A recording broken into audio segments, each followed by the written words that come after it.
Esta es la entrevista exclusiva con The Cure en su visita a México, solo en Telehit. En la transmisión exclusiva de Telehit. The Cure en México, transmisión exclusiva. And well, that's true, yeah, of course. And some other people have told me that they listen to the Cure songs when they're sad because they feel that somebody understands them.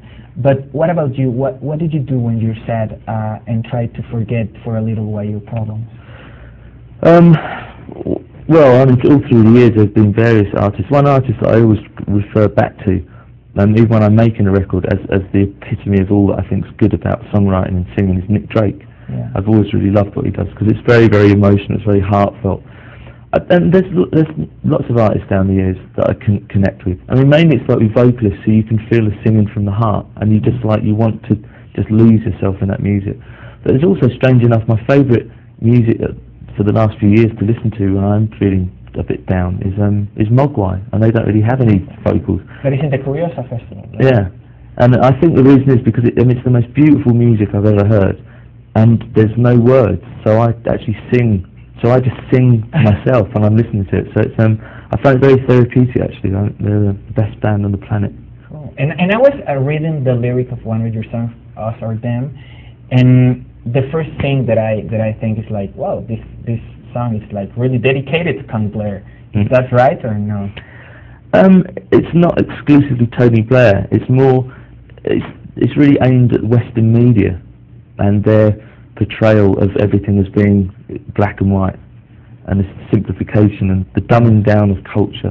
And it's taken like I just feel in the last few years that it's almost like the tapes running backwards. We're all being kind of like taken back to the womb, and everyone you talk to out of the television set, as, you know, I feel like I'm 5 years old. They're saying, like, these are the bad guys and these are the good guys. And the world isn't like that. So it's very unusual for the Cure to do any kind of political song, because I like our music to be timeless and escapist. I don't really like to put it in the now. But I got so angry, and have been so, I'm getting angrier about it as the months go by. The way that, I mean, taking Tony Blair as an example just because he happens to lead the country that I live in, it's the idiocy of like someone who has the trust. I mean, one of the very few leaders in the Western world who actually has had the trust of a big percentage of the population, and completely abuses that trust by following North America's lead, and just the fact that he makes that decision, but lies to everyone about why he's making the decision, and that's it. And then expects everyone to forget that he's abused that trust, and just like, and say, well, yeah, right, but trust me now, And you can't do that. It's like with integrity. Once you lose it, once you sell out, you can't decide that you want to get it back. And it's the same with trust. If someone trusts you and you abuse that trust, that's it. You're an untrustworthy person. So all those factors, I think it's a shame, because even I felt that 4 years ago that we might have a leader that would actually socially do some good in our country, because he had some good ideas, but it's like you're constantly let down by people, It's unfortunately, it seems to be it's human nature. And for you, what is the biggest challenge of being the lead singer of The Cure? Staying sane. It's hard. Yeah. Why? Well, because when I do this, it's the gaps between us doing this are quite long, and I forget sometimes how disturbed it makes me feel. The constant attention, doing things like this, doing the press conference and stuff. I mean, I don't really feel comfortable doing it, I suppose. Yeah. I like singing, but the rest of it I can kind of do without most of the time. Now, you know how to play guitar, bass, keyboards, even drums. Is there any other instrument that would you like to learn how to play? Yeah, I've had a cello in my house for more than 10 years. Really? With a book on it that says, learn how to play cello. And I still haven't got past page 3. If you were not a musician, what other thing would you like it to be? I would nothing really. No. That's the weird thing, because whatever else I was, even if I was a writer, or if I could decide I'd want to be something else, if I had the ability to do something else and enjoy it, I would still pick up a guitar and play. So I'd still end up being a musician, because that's the thing that I enjoy most is making music. So it's weird, really. I mean, I'd like to be an astronomer. Actually, Oh, I'd really? like to have a huge, like a seriously big telescope at my disposal. Do you like the universe and the stars? I've had a telescope for about 15 years now. It's like my one hobby is astronomy.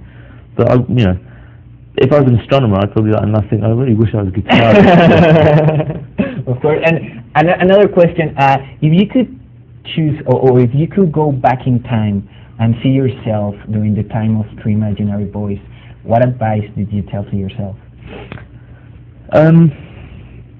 There's nothing actually major that I would do differently.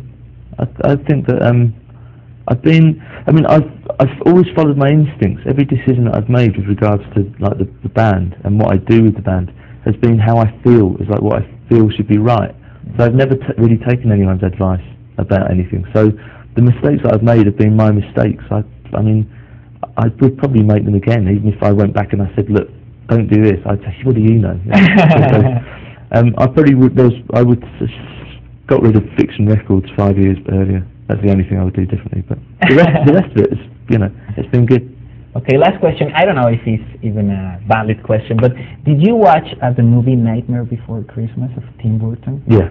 What do you think about it? I think it's a very excellent film. Yeah. I really think that if Jack was a really normal person, he would be like a big The Cure fan.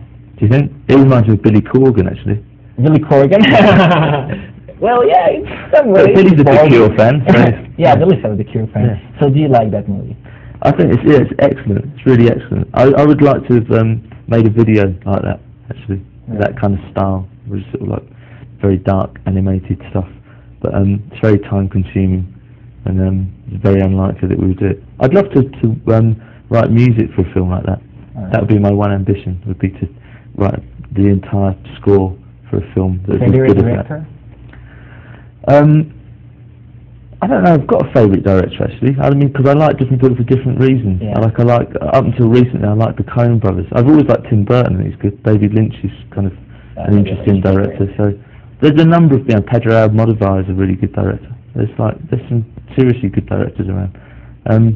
I would like to at some point collaborate with someone, not of that stature, but just someone probably on their first film, and just make a film soundtrack. That's one of the few ambitions that I have left.